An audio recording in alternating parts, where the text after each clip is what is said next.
Welcome to BS से। उम्मीद करता हूँ बेहतर होंगे और अपनी स्टडी को बहुत अच्छे तरीके से कर रहे हैं। पिछली इस क्लास में हम लोगों ने साथियों 4 नंबर वाले प्रश्नों को हल किए थे और आज इस क्लास में हम लोग साथियों 6 नंबर वाले प्रश्नों को हल करने वाले हैं, जो कि बहुत ही इंपॉर्टेंट क्लास होने वाली है और बहुत ही इंपॉर्टेंट क्वेश्चंस होने वाले हैं। पिछले कई बार बोर्ड एग्जाम में रिपीटेड क्वेश्चंस हैं, इसलिए बहुत ही इंपॉर्टेंट सवाल हैं और आपके बोर्ड एग्जाम के लिए बहुत ही इंपॉर्टेंट है। साथियों क्वेश्चन नंबर 23 की बात करूंगा इस क्लास में और इससे आगे के प्रश्नों की भी बात करूंगा। सभी प्रश्नों का सॉल्यूशन बहुत अच्छे तरीके से कराऊंगा, तो आप लोग इस क्लास में बने रहेंगे। अगर कोई डाउट होगा तो कमेंट में पूछ लेंगे, बाकी की बातें हम लोग इस क्लास में करते रहेंगे। चैनल में पहली बार है तो सब्सक्राइब कर लीजिए और बेल आइकन को जरूर प्रेस करिए। चलिए शुरू करते हैं आज इस क्लास।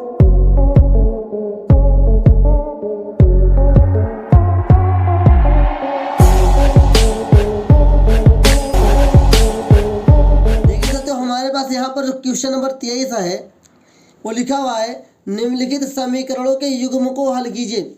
ये 6 नंबर का प्रश्न है, बहुत ही सिंपल प्रश्न है। यहाँ पे क्या लिखा हुआ है, 3x - 5y। अब हमारे पास जो ये है इसको हम उस तरफ लेकर जाएंगे तो ये क्या हो जाएगा, प्लस का 4 हो जाएगा।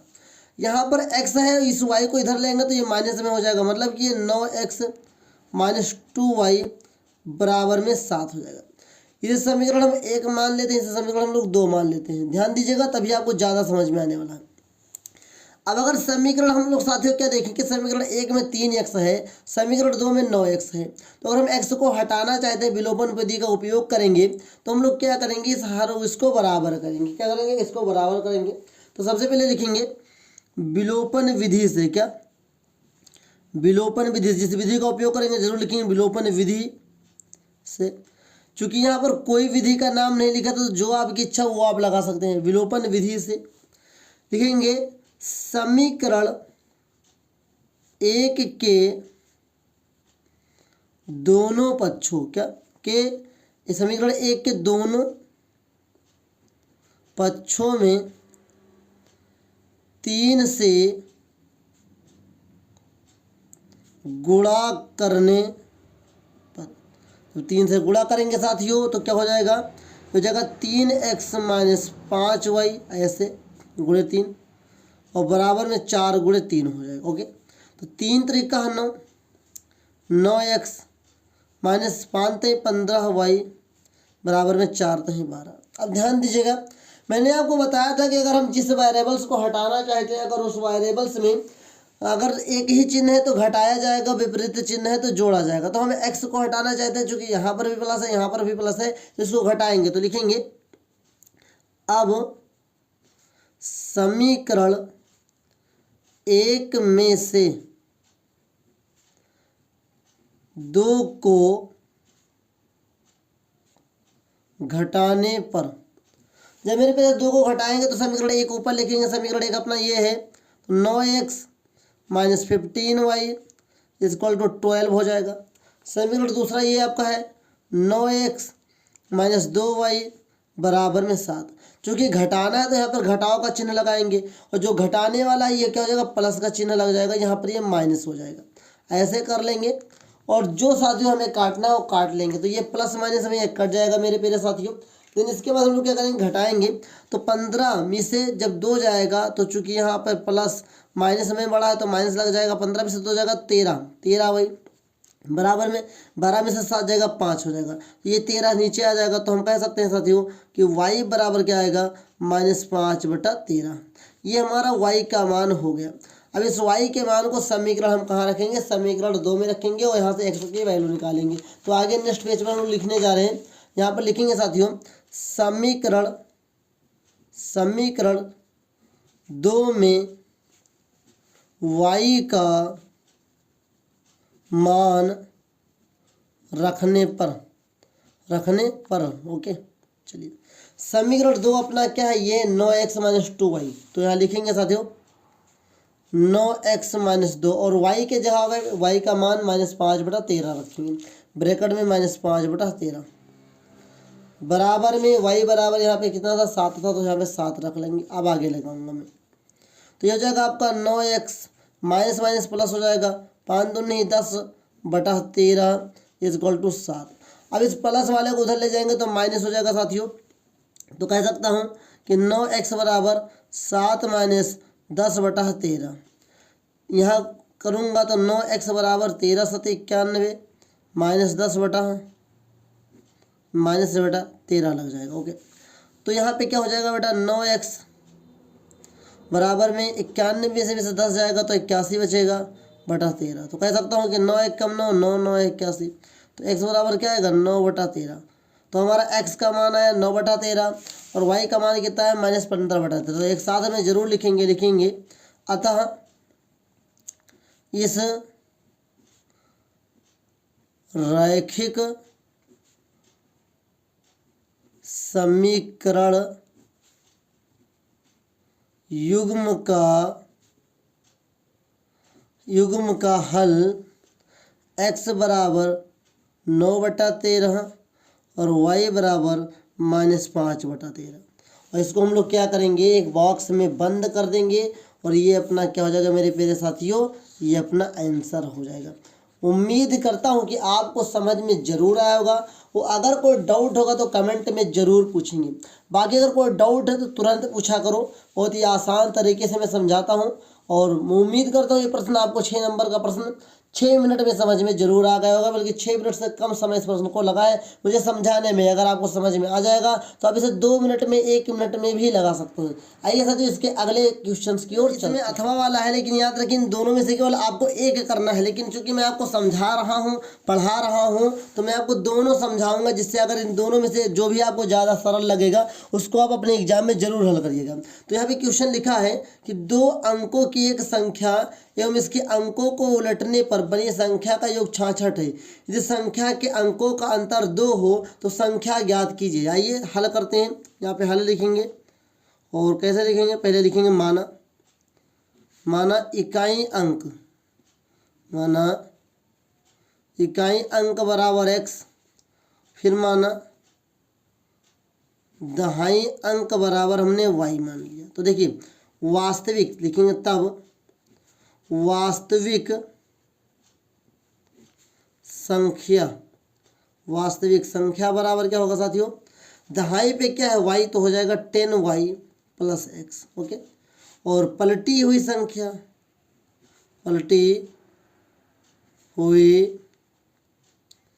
क्या है मेरे प्यारे साथियों, पलटेंगे तो x इधर आएगा y उधर जाएगा, लेकिन 10 अपने स्थान पे ही रहेगा। 10x + y। आप कहेंगे 10 कहाँ से आया, जो शब्द जुड़ रहा है दहाई का मतलब 10 होता है, इसलिए दहाई के स्थान पे 10 को लिखना चाहिए आपको।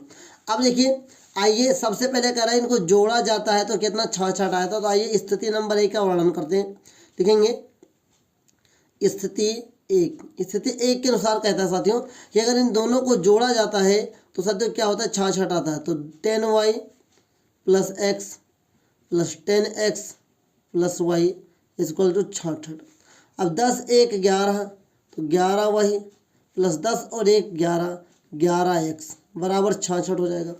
इन दोनों में से हम चाहे तो 11 कॉमन ले सकते हैं, तो क्या हो जाएगा y + x बराबर 66 हो जाएगा। 11 कम 11, 11 छंग 66, तो y + x कितना आएगा, 66 में से 6 आएगा। मतलब इसे समीकरण हम 1 मान सकते हैं। अब इसी में लिखा हुआ है कि यदि संख्या के अंकों का अंतर 2 हो, मतलब x और y का अंतर कितना, 2 दे के रखा। तो देखेंगे स्थिति नंबर 2, ध्यान दीजिएगा, स्थिति 2 बता रही है साथियों कि x - y, क्या x - y बोल सकते हैं या y - x आप बोल सकते हैं, दोनों में से कोई दिक्कत बात नहीं। कह रहा है इनका अंतर जो है साथियों ये कितना है, 2 दे के रखा है। मतलब x - y कितना दे के रखा है साथियों, 2 दे के रखा है। इसे समीकरण हम लोग 2 मानते हैं। ओके, अब आइए हम लोग समीकरण 1 और 2 को हल करते हैं। तो लिखेंगे साथियों समीकरण 1 व 2 से, समीकरण 1 व 2 से जब हम लोग बात करेंगे तो समीकरण 1 अपना क्या है, y + x लिखेंगे चाहे x + y लिखेंगे 6 ही रहेगा। तो क्या हो जाएगा, x + y बराबर 6 लिख सकता हूँ। और समीकरण 2 अपना क्या है, x - y बराबर 2 है, तो कितना हो जाएगा, x - y बराबर 2 हो जाएगा।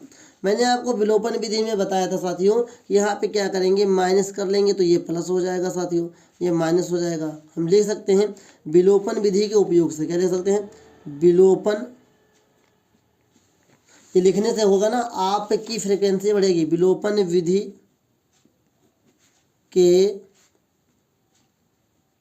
प्रयोग से। ओके, आपकी प्रबलता, आपकी बुद्धिमत्ता देखी जाती है ऐसे प्रश्न को हल करने के तरीके से। तो ये प्लस माइनस क्या होगा, प्लस माइनस मतलब विपरीत चिन्ह, ये दोनों कैंसिल हो जाएंगे साथियों। जब ये दोनों कैंसिल हो जाएंगे तो आपका प्लस प्लस यहाँ पे 2y हो जाएगा और यहाँ पे 6 में से 2 जाएगा तो 4 बचेगा और 2 एक कम 2, 2 हो दूनी 4 हो जाएगा। ओके, तो हम कह सकता हूँ साथियों कि y बराबर कितना है 2। इस y के मान को समीकरण 1 में रखेंगे तो लिखेंगे y का मान समीकरण 2 में रखो चाहे 1 में, आंसर आपका सेम आएगा। समीकरण 2 में रखने पर तो समीकरण 2 आपका क्या है साथियों, x माइनस वाई बराबर कितना है साथियों 4 दे के रखा है। तो हम कहेंगे x माइनस वाई बराबर साथियों 2 दे के रखा है, 4 नहीं 2 दे के रखा है। ओके, अब y का मान यहाँ पे और -2 पुट करेंगे तो क्या हो जाएगा, x माइनस 2 बराबर 2, ये माइनस में इधर आएगा तो प्लस में हो जाएगा, तो x बराबर 2 + 2, x का मान कितना होगा 4, तो x का मान कितना आया 4 आया, y का मान आया 2। अब हमें संख्या बतानी है तो वास्तविक संख्या क्या होगी, ध्यान दीजिएगा। तो लिखेंगे वास्तविक संख्या, वास्तविक संख्या हमने क्या माना था साथियों, 10y + x माना था। तो क्या होगा 10y + x, तो 10 गुणे y का मान 2 + 4 हो जाएगा, तो 10 दूना 20 + 4 कितना हो जाएगा 24। ओके, पलटी हुई संख्या भी पता लगाना जरूरी होता है। पलटी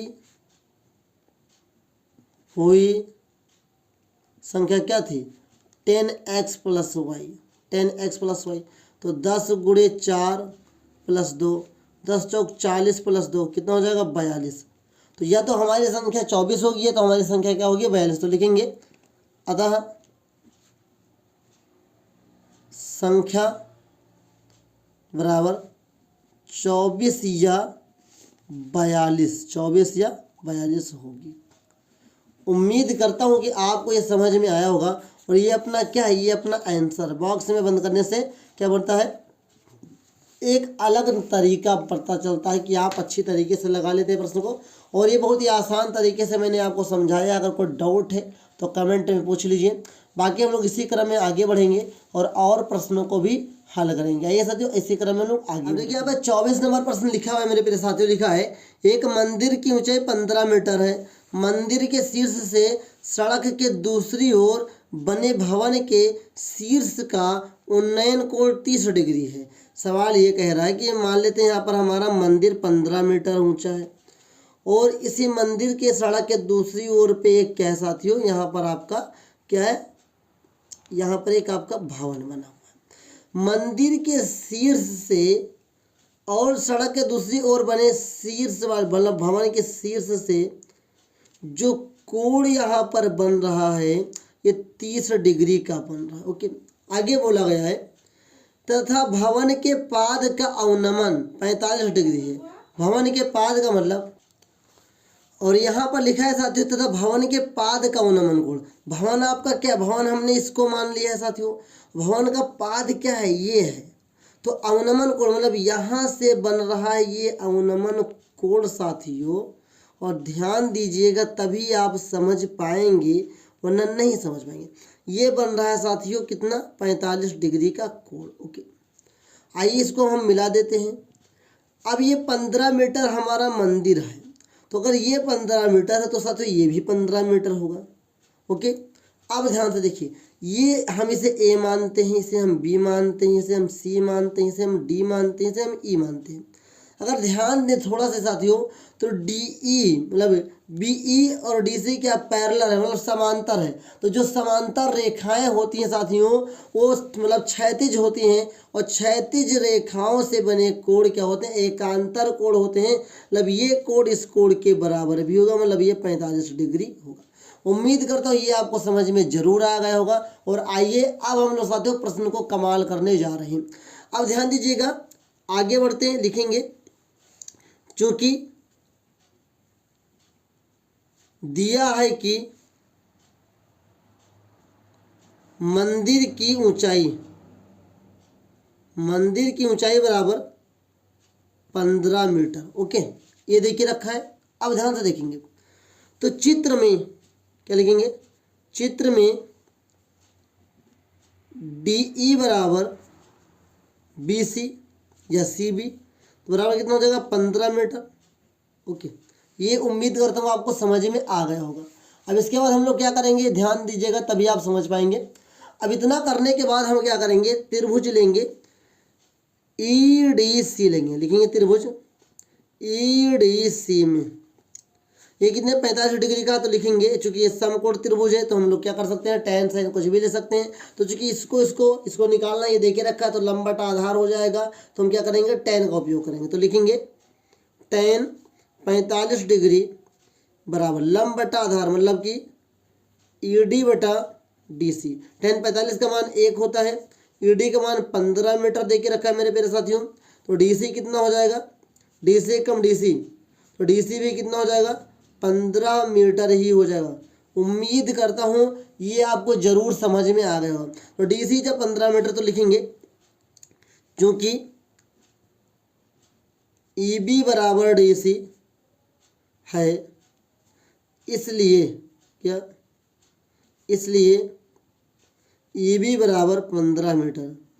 अब ये भी 15 मीटर होगा क्योंकि ये क्या है साथियों, ये हमारा क्या बनना है, समकोण चतुर्भुज। समकोण त्रिभुज बन रहा है तो दोनों त्रिभुज मिलकर क्या बनाएंगे, समकोण चतुर्भुज बना लेंगे, जिससे क्या होगा साथियों, आमने सामने की भुजा क्या हो जाएगी, बराबर हो जाएगी।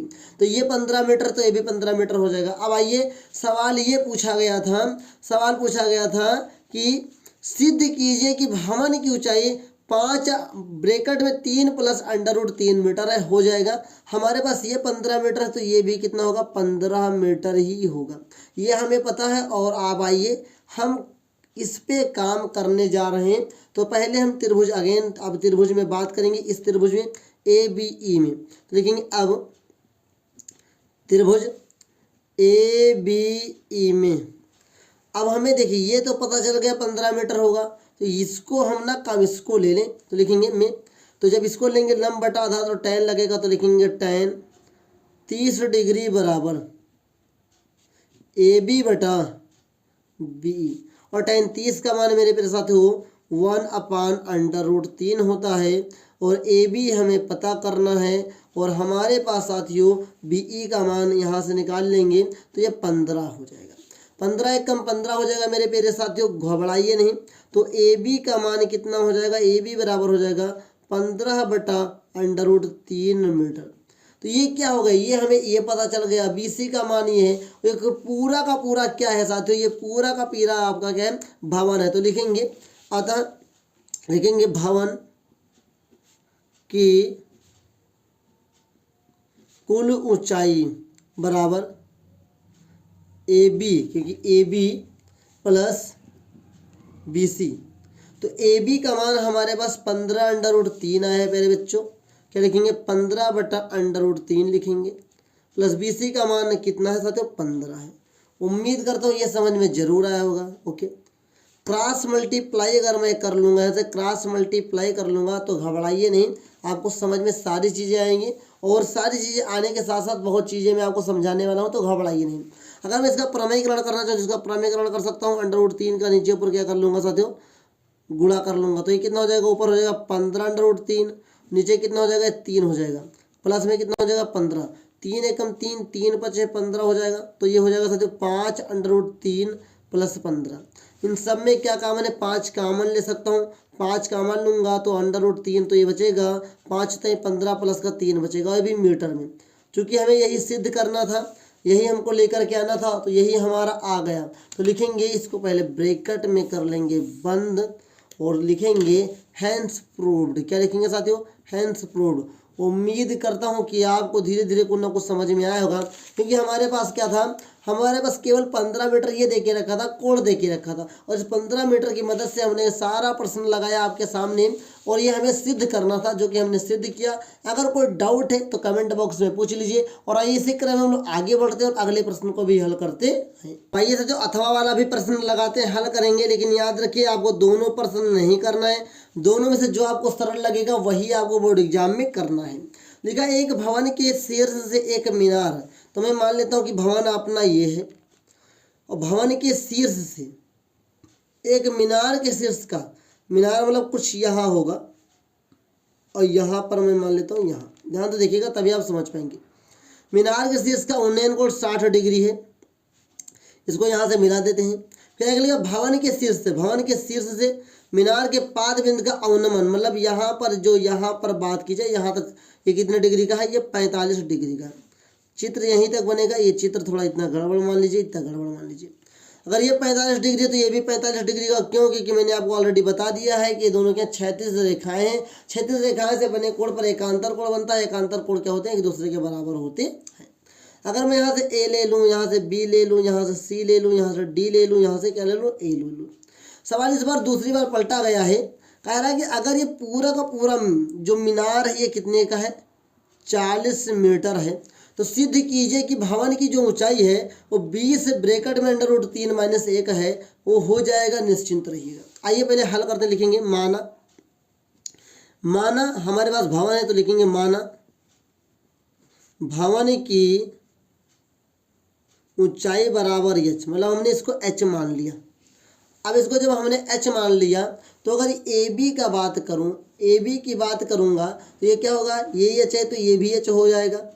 तो ए बी क्या होगा? ये हो जाएगा साथ 40 - h। उम्मीद करता हूँ ये समझ में। कुल 40 था, ये जब ये h ये भी h होगा तो ये क्या होगा? 40 - h होगा। अब आइए हम त्रिभुजों की बात करेंगे और आपको निश्चिंतता की ओर लेकर के चलेंगे। सबसे पहले हम इसकी बात कर ले तो लिखेंगे त्रिभुज, क्या?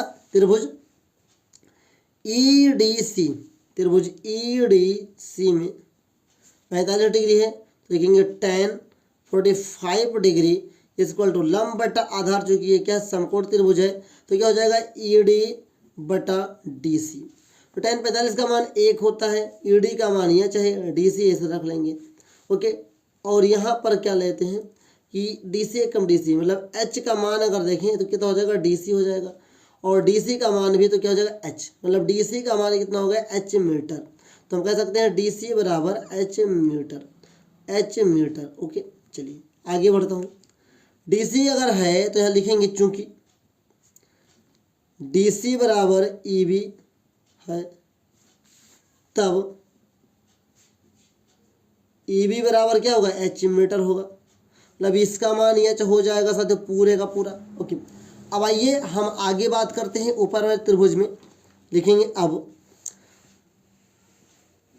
त्रिभुज ABE में लंब बटा आधार, मतलब tan 60 डिग्री बराबर AB/BE। tan 60 का मान √3 होता है मेरे प्यारे ब्रिजेशियंस, और AB का मान कितना है साथियों? 40 - h, और BE का मान h है। ओके, अब क्या करेंगे? इसको इससे गुणा करेंगे तो कितना हो जाएगा मेरे प्यारे ब्रिजेशियंस? ये हो जाएगा √3h बराबर में 40 - h। ये माइनस में है, इधर आएगा तो प्लस में हो जाएगा, तो मैं कह सकता हूँ क्या हो जाएगा? √3h + h बराबर 40। ओके, अब इसमें हम h कॉमन ले सकते हैं, तो यहाँ पे h कॉमन ले लेंगे, ब्रैकेट में बचेगा √3 + 1 इक्वल टू 40। अब ये प्लस में है साथियों, इधर सॉरी ये गुणे में, इधर नीचे भाग में, तो h का मान कितना निकलेगा? h का मान निकलेगा साथियों 40/√3 + 1। उम्मीद करता हूँ इतना आपको जरूर समझ में आएगा, और इसके आगे भी समझ में आएगा जब हम इसका प्रमाणीकरण करेंगे। क्या करेंगे? इसका जब हम प्रमाणीकरण करेंगे तो आइए हम इसका प्रमाणीकरण करते हैं आपके सामने। तो देखिए ध्यान से, हमारे पास क्या देखे रखा है? h बराबर कितना देखे रखा है साथियों? 40/√3 + 1। इसका प्रमेय जब करण करेंगे तो इसके विपरीत से प्रमेयकरण किया जाता है, मतलब कि ये हो जाएगा √3 - 1 से गुणा नीचे ऊपर हो जाएगा प्रमेयकरण करने के लिए। अब देखिए ध्यान से, h बराबर क्या हो जाएगा? 40 ब्रैकेट में √3 - 1, और इसको 3 से 3 को गुणा करेंगे 3 आएगा, प्लस माइनस माइनस 1 हो जाएगा। तो h बराबर कितना हो जाएगा साथियों? ये 40 ब्रैकेट में √3 - 1, नीचे कितना हो जाएगा? 3 में से 2 हो जाएगा, तो 2 1 कम 2, 2 दहम में 20 और 2 दूनी 4। मतलब हम कह सकते हैं कि h बराबर क्या है साथियों?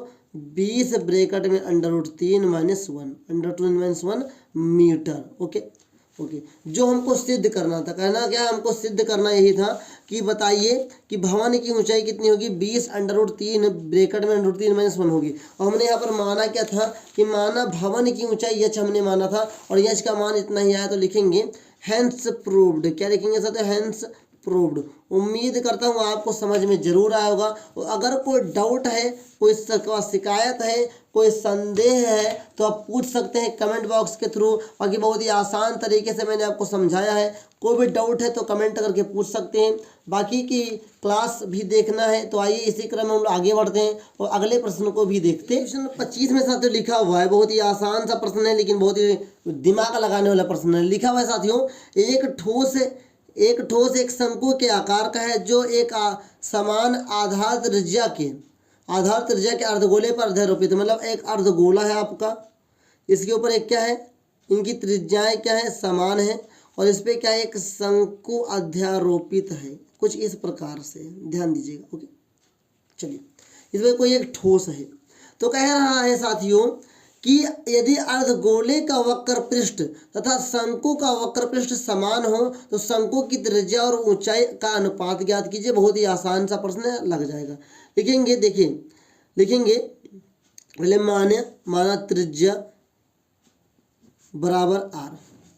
तब चूंकि हमारे पास क्या देखे रखा, लंबाई देखे रखा, क्या देखे रखा साथियों, लंबाई देखे रखा है। यहाँ पर ऊंचाई का अनुपात निकालना है तो शंकु, तब L बराबर अंडर रूट क्या होता है साथियों, ये क्या होता है, H square plus R square होता है कि नहीं होता है। ये अपना क्या होता है, ये आर है, ये अपना यल है, ये अपना एच है।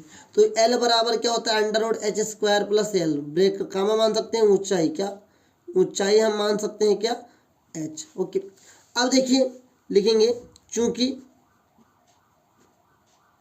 दिया है कि शंकु का वक्र पृष्ठ तथा अर्धवृत्त क्या, अर्धगोला है साथियों, क्या लिखा है, अर्धगोला लिखा हुआ है। अर्धगोले का वक्र पृष्ठ एक दूसरे के बराबर है। तब अब देखिए हमारा जो कह रहा है कि अर्धगोले का वक्र पृष्ठ शंकु के वक्र पृष्ठ के क्या समान है। तो हम लोग सभी लोग जानते हैं कि अर्धगोले का वक्र पृष्ठ कितना होता है। सबसे पहले हमें ये जानना जरूरी है, अगर ये नहीं जानेंगे तो हम सभी के लिए दिक्कत होगा। तो अर्धगोला यहाँ क्या कर रहा है कि अर्धगोले का, ध्यान दीजिएगा, अर्धगोले का वक्र पृष्ठ बराबर होगा शंकु के वक्र पृष्ठ के बराबर। तो गोले के अर्धगोले का वक्र पृष्ठ होता है साथियों 2 pi R L, 2 pi R square, यहाँ पे होता है साथियों पाई आर यल होता है। अब यहाँ से पाई हम काट सकते हैं, चूंकि यहाँ पे त्रिज्याएं दोनों के बराबर है तो 2 गुणे आर बराबर क्या हो सकता है साथियों, यहाँ पे आर गुणे यल हो सकता है। यल के जहाँ पे हम मान रखेंगे यल का साथियों H square plus R square, तो आर से आर भी कट जाएगा तो हमारे पास कितना होने वाला है, हमारे पास साथियों हो जाएगा ये 2r बराबर अंडर रूट क्या हो जाएगा, H square plus R square. तो लिखेंगे ब्रैकेट में, यहाँ पे लिख लेंगे साथियों दोनों पक्षों का वर्ग करने पर, दोनों पक्षों का वर्ग करने पर, जब दोनों बच्चों का वर्ग करेंगे साथियों तो वर्ग से क्या होगा, रूट कट जाएगा। यहाँ पे हो जाएगा साथियों, यहाँ पे हो जाएगा 4r स्क्वायर, यहाँ पे हो जाएगा H square plus R square. अब ये साथियों प्लस में इधर आएगा तो माइनस में हो जाएगा, तो हम कह सकते हैं कि 4r square minus R square बराबर एच हो जाएगा। यहाँ पे 3r स्क्वायर बराबर एच, यहाँ पे कुछ नहीं संख्या तो एक मान सकता हूँ। अब सवाल पूछा है मेरे प्यारे बच्चों, ध्यान दीजिएगा, नहीं ध्यान दोगे तो आपका ही नुकसान होगा। ध्यान दीजिए, सवाल में पूछा है कि त्रिज्या और ऊंचाई का अनुपात, मतलब त्रिज्या ऊपर रहेगी, यहाँ पे एच स्क्वायर बचा, एच स्क्वायर यहाँ पर लिख लेंगे। अब ध्यान से देखिए मेरे प्यारे बच्चों, तभी आप समझ पाएंगे। स्क्वायर यहाँ से हटेगा तो यहाँ क्या लगेगा, रूट लगेगा। तो यहाँ पे हो जाएगा साथियों अंडर रूट 3r बराबर एच हो जाएगा। अब यहाँ पर गुणे में एक था साथियों, इसे स्क्वायर हटा तो रूट लगा है, तो यहाँ पे रूट की संख्या यहाँ चली जाएगी, एच यहाँ पर चले आएगा। तो r बटा एच बराबर 1 बटा अंडर रूट 3, यही हमको निकालना था। तो लिखेंगे अतः त्रिज्या व ऊंचाई में 1/√3 का अनुपात होगा। उम्मीद करता हूँ कि आपको समझ में आया होगा, और अगर आप प्रैक्टिस करेंगे तो आप भी कर ले जाएंगे। बहुत ही आसान सा प्रश्न है, बस आपको करना क्या है, प्रैक्टिस करना, यही आपका आंसर है। उम्मीद करता हूँ कि आपको समझ में आया होगा। तो अगर कोई डाउट होगा तो कमेंट बॉक्स में ज़रूर पूछेंगे। और आइए इसी क्रम में हम लोग आज का अंतिम प्रश्न लगाते हैं, जो कि बहुत ही इंपॉर्टेंट प्रश्न कई बार बोर्ड एग्जाम में पूछा गया है साथियों। आइए साथियों इसी क्रम में हम लोग आगे बढ़ते हैं और आज का अपना अंतिम सवाल लगाते हैं। क्वेश्चन है हमारे पास साथियों, देखिए लिखा हुआ क्वेश्चन, 21 सेमी त्रिज्या, ध्यान दीजिएगा, हल करेंगे बहुत ही आसान तरीके से, बहुत ही सिंपल तरीके से। लिखा हुआ है 21 सेमी त्रिज्या, मतलब आर का मान क्या है, 21 सेंटीमीटर। सबसे पहले जरूर लिखिएगा आप लोग, दिया है कि ये क्या है, एक तरीका है सवाल लगाने का। आर बराबर 21 सेंटीमीटर दे के रखा है। एक वृत्त का चाप केंद्र पर 60 डिग्री का कोण बनाता है, मतलब थीटा का मान कितना दे के रखा, 60 डिग्री का कोण बनाता है। कोण आंतरित करता है। चाप द्वारा बनाए गए त्रिज्याखंड का क्षेत्रफल ज्ञात कीजिए। ज्ञात क्या करना चाहते हो, त्रिज्या मतलब त्रिज्यखंड क्या है, त्रिज्यखंड का क्षेत्रफल हमें बताना। कुछ ऐसे चित्र इसका बनेगा, बनाना चाहे तो बना लीजिए। आपके पास एक वृत्त है, वृत्त के केंद्र से 21 सेंटीमीटर की त्रिज्या ले ली गई है, और हमें क्या निकालना है, इसका क्षेत्रफल निकालना है। ये 21 सेंटीमीटर है प्यारे बच्चों, ये 60 डिग्री का कोण बना रहा है। इस प्रकार से हमें इस वाले भाग का क्षेत्रफल निकालना है, ध्यान दीजिएगा। ओके, तो आइए हल करता हूँ, आप सभी के सामने लिखूंगा। क्या है, त्रिज्यखंड का क्षेत्रफल बराबर, सूत्र याद करिए, पाई आर स्क्वायर थीटा बटा 360 डिग्री होता है प्यारे बच्चों। अब देखिए पाई का मान हम यहाँ पर क्या रखने वाले हैं साथियों, 22/7 रखने वाले हैं, क्योंकि आप स्पेशल कोई नंबर नहीं दे के रखा है पाई के लिए। गुणे आर का मान हमारे पास 21 है, तो 21 का होल आप स्क्वायर, थीटा का मान 60 डिग्री हो जाएगा, यहाँ पर साथियों 360 डिग्री। 60 एकम 60, 60 छक्का 360 हो जाएगा। तो हमारे पास क्या बचा, 22/7, और 21 का स्क्वायर करूँगा 441 आएगा, नीचे आपके पास 6 बचेगा। ओके, 2 से काटेंगे, 2 एकम 2, 2 एकम 2, 2 तई 6 कटेगा। ओके, नीचे 11, ऊपर 441, नीचे 7 तिरिक 21 बचा। ओके, ध्यान दीजिए, तभी आप समझ पाएंगे, अन्यथा आप नहीं समझ पाएंगे। तो 21 एकम 21, 21 का स्क्वायर हो जाएगा, ये मतलब क्या है, 21 बार में जाने वाला है। 21 दूना 42, 21 एकम 21, तो हमारे पास क्या बचेगा, 11 गुणे 21 बचेगा। तो 11 को 21 से मैं गुणा करूंगा आप सभी के सामने, 11 एकम 11 हो जाएगा साथियों। 11 दूना 32 और 33, मतलब हमारे पास कितना बचा साथियों, 11 दूना 22 और 23, मतलब हमारे पास जो आंसर आएगा वो ये क्या आएगा साथियों, सेंटीमीटर था, सेंटीमीटर में आएगा। तो 231 सेंटीमीटर, चूंकि क्षेत्रफल निकालना था तो स्क्वायर। उम्मीद करता हूँ ये आपको समझ में जरूर आएगा, तो जरूर यहाँ पे लिखना होगा हिंदी में। अतः त्रिज्य है क्या, त्रिज्य, अच्छा, त्रिज्य खंड का क्षेत्रफल 231 सेंटीमीटर स्क्वायर है। उम्मीद करता हूं आपको समझ में आया होगा। ज़्यादा तो ये आंसर पहले लिख करके आप इसे लिखा करें, आपके लिए ज़्यादा उचित रहेगा। चलिए, उम्मीद करता हूँ ये प्रश्न भी आपको समझ में आएगा। बहुत ही कम समय में ये 6 नंबर का प्रश्न है। इसी प्रश्न में साथियों 2-3 प्रश्न और ऐड करके भी कभी कभी 6 नंबर का पूछ लेता है, कभी कभी सिंगल 6 नंबर का पूछ लेता है। अगर इसमें कोई डाउट है तो आप पूछ लीजिए, और बाकी अगर कोई डाउट है तो कमेंट बॉक्स में लिख दीजिए। अगर आपको कोई प्रश्न पूछना है या बताना है कि भैया हमें इस प्रकार से पढ़ाना चाहिए, तो आप सजेशन दे सकते हैं। बाकी आपको कैसे समझ में आ रही है कमेंट करेंगे, तभी हम समझ पाएंगे। बाकी आज की सिर्फ क्लास में हम लोगों ने 1, 2, 3, 4, 5, 6 प्रश्नों के, जो कि 6 नंबर के थे, सभी का सॉल्यूशन हमने देखा, अच्छी तरीके से देखा है। कोई डाउट है तो कमेंट बॉक्स में जरूर पूछेगा। लेकिन 6 में से केवल 3 आपको बोर्ड एग्जाम में करना, लेकिन 6 में इसलिए करवाया हूँ कि अगर आपके बोर्ड एग्जाम में आ जाता है, आपको जो सरल लगेगा वो जरूर करिएगा, कठिन वाला मत करिएगा, क्योंकि नंबर उतना ही मिलना है। लेकिन जो आपको सही तरीके से पता है वही करिएगा। उम्मीद करता हूँ आपको अच्छी तरीके से समझ में आया होगा। और आज की क्लास को यहीं पर एंड करते हैं, और आज की क्लास के साथ साथ ये पेपर का सॉल्यूशन कंप्लीट होता है। हम लोग अभी तक कंप्लीट 3 पेपर का सॉल्यूशन कर चुके हैं, जो PYQ से संबंधित है, और काफ़ी बार बोर्ड एग्जाम में क्वेश्चन पूछे गए हैं। तो अगर कोई डाउट है तो पूछिए।